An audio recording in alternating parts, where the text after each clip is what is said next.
what it's really all about. It's being able to close that door and walk away from your car, hitting the trail with confidence, knowing that you've got everything you need to make it a successful trip. I'm Woodglue, and I have far too much experience with hitting the trail and finding trail closures or trespassing signs or something like that. So I've quickly come to know that it's extremely important to plan a hike properly. And I have a specific horror story of my own where I was hiking up into a canyon, and it's probably 17 miles. I've climbed a couple thousand feet in the day, and all of a sudden I come across this no trespassing sign and a gate that says private property, and it forces me into a situation where I had to turn around and to take the bow out route, and that was an additional 8 miles. So here's this crazy long day that's just nothing short of a big lesson learned. I've received several requests from various subscribers about how to plan a hike, or if I could plan out a 20-mile section for them, something like that. So this video is an interest to get that information across, and it brought me to realize that it's not something that's commonly known. I've spent a lot of time putting together hike plans, and I've just learned from different experiences what works and what doesn't. Running into private property lines with a fence on it and gates that say no trespassing, and walking down a trail and running right into a house somewhere, and so when I discovered the Pacific Crest Trail, this all ended. It made it a lot easier to plan and hike these backpacking trips. I don't have any source that I've pulled this information from or anything like that, so it's strictly been trial and error. I rely pretty heavily on the resources that the Pacific Crest Trail brings. It has a lot of different maps and reports that can really show you what to expect and where to expect water, where to find campsites, that kind of thing. If you're hiking on a trail that's not set up like the PCT, then there's some additional homework that you should do. Check out Google Earth, and you can really zoom in on these trailheads and find out if you can get a car to that location, or zoom in and make sure that the trail comes to the roadway instead of just next to the roadway, because you could end up with 100-foot elevation difference between the two, and they're right next to each other. Things like that. There's also websites that you can Google such and such trailhead, and you can learn more about those websites, or about those trails on these websites. So those are different vehicles that you can pull information from in order to make sure that your trip is successfully planned out. Probably the most challenging aspect of planning my backpacking trips is finding a place to put a car. There's a lot to be said for Thru-Hiking a certain area, going 100 miles, 200 miles, something like that, and being able to bypass the needs to put a car. But if you're only doing 30-40 miles and you want to have a car on both ends, there's some homework to do there in terms of finding a vehicle accessible route on both ends of your trail. If you're doing a section hike of, say, 20 miles, 30-40 miles, then you are really going to need to look into this. There's places along the Pacific Crest Trail in Southern California.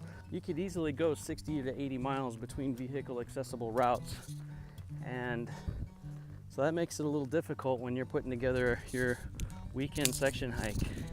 I look at the Pacific Crest Trail half-mile maps to do this.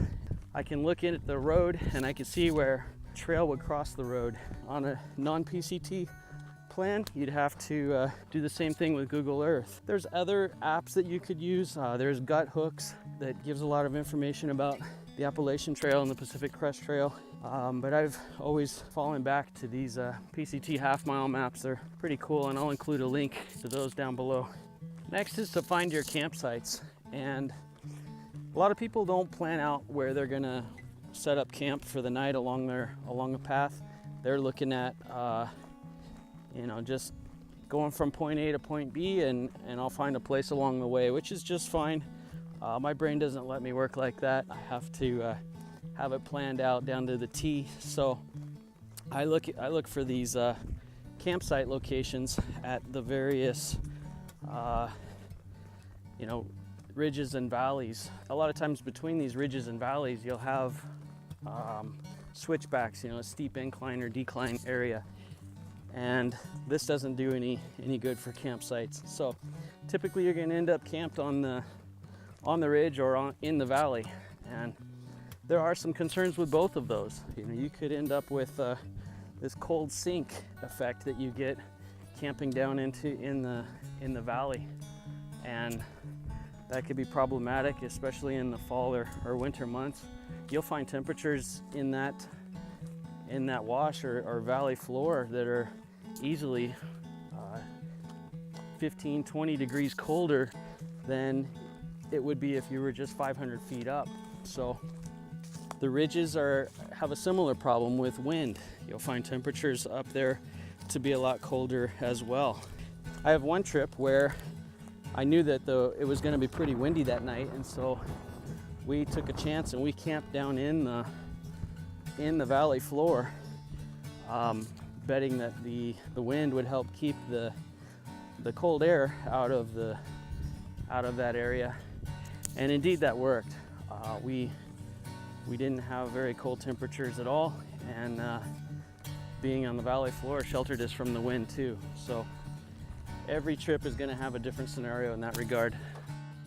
I've started outlining a hike that I have coming up, and this is starting at PCT mile 398 at Cloudburst Summit. I will start here and head northbound along Highway 2, and this is in the Angeles National Forest. Mile 404 right here has a campsite that I can further research. Down at the bottom of the half-mile maps, they give a description that this is a small campsite at 404.2. They tell you that it's at 5,900 foot elevation, so you can kind of guess from there what sort of temperatures you might see depending on what time of year it is. There's another camp location at mile 408 that I could also consider. Starting at mile 398, this would be 10 miles in, and I can look at 408 that it's just a small campsite at 5,500 foot elevation. So from here you can start to see that you have some options.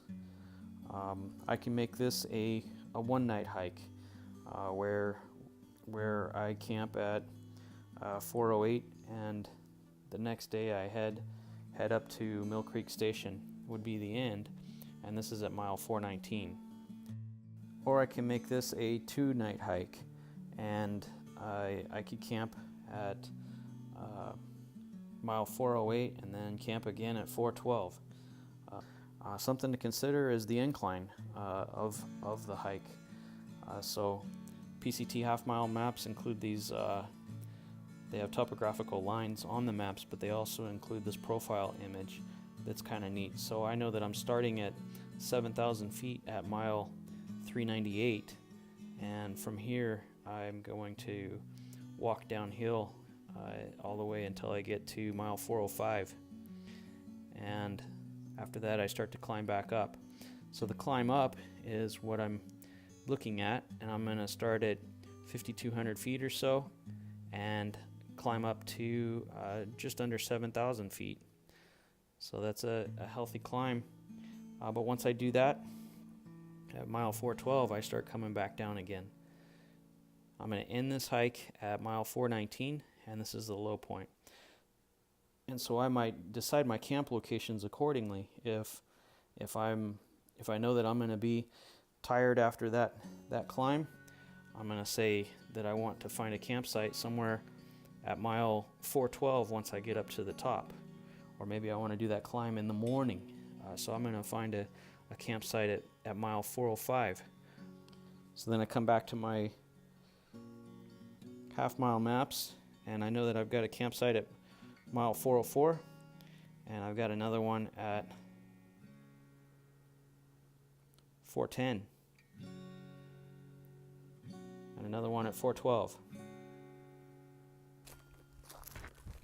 So water is extremely important, and this will a lot of times dictate whether I can hike in an area or not. If there isn't water, I'm subject to a 20-mile carry max, something like that. 25 miles I could probably do, but as soon as I get anything beyond that, it's turning into a deal breaker for me, and I'll wait until another time of the year when I can start filtering out of streams or something like that. This is a pretty neat thing on the Pacific Crest Trail. You can bring information out of the PCT water report, and this is something I'll include a link down below, but you can take a look at that and really get a lot of information about the trail, and you can know if there's going to be water out there or not. This is all structured based on the mile markers of the trail.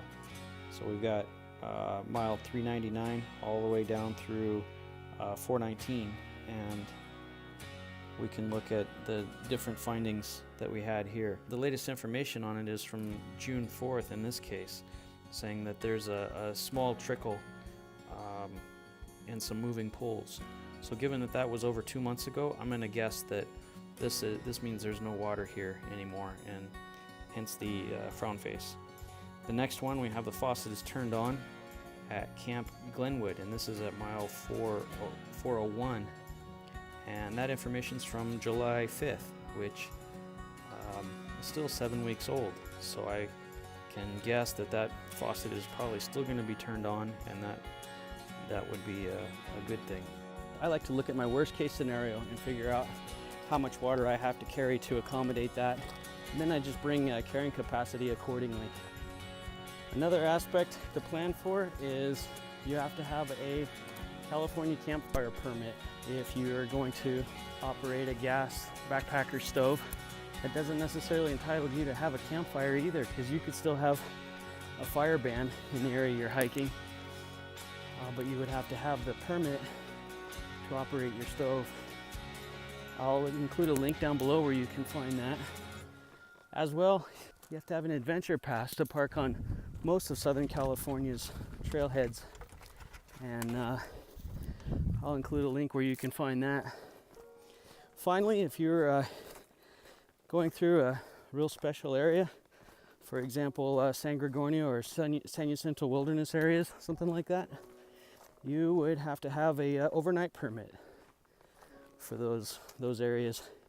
The best way to find out about that is to call the rangers that oversee that area, and they'll set you up with a permit. Beyond that, it's just a matter of putting the right things into your pack and hitting the trail with whatever you haven't forgotten.